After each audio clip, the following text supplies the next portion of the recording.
Hey there, and welcome to EconomicExplorer101 channel in today's video, where we'll be discussing the topic of inflation. It's a concept that affects all of us, but it's not always easy to understand. So in this video, we'll explain what inflation is, why it's created, and whether it's good or bad. First of all, what is inflation?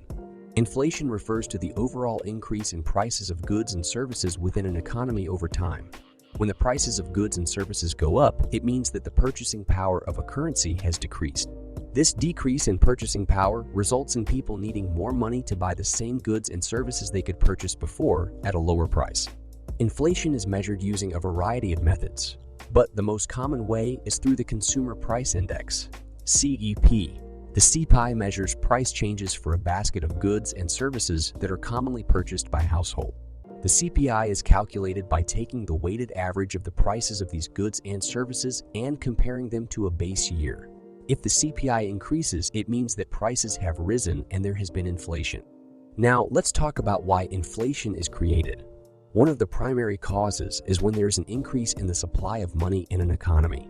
This can happen in a variety of ways, such as when a government prints more money or when a central bank lowers interest rates to make borrowing easier. When there is more money in circulation, people have more money to spend, and businesses can charge higher prices for their products and services. Another cause of inflation is when there is an increase in demand for goods and services, but the supply remains the same.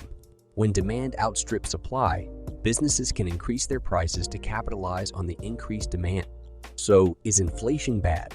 The answer is not necessarily straightforward. Inflation can have both positive and negative effects on an economy. In the short term, inflation can actually be a good thing. It can encourage people to spend money instead of saving it, which can boost economic growth. It can also make exports more competitive by making them cheaper in comparison to other countries. However, if inflation gets out of control, it can lead to some negative consequences. High inflation can make it difficult for people to plan for the future, as they can't be sure how much their money will be worth in the future. It can also lead to wage price spirals, where workers demand higher wages to keep up with the rising prices, which in turn leads to higher prices as businesses pass on the increased costs to consumers. Inflation can also disproportionately affect certain groups of people, such as those on a fixed income or those with lower incomes. These groups may find it difficult to pay for the same goods and services that they had before the price increase.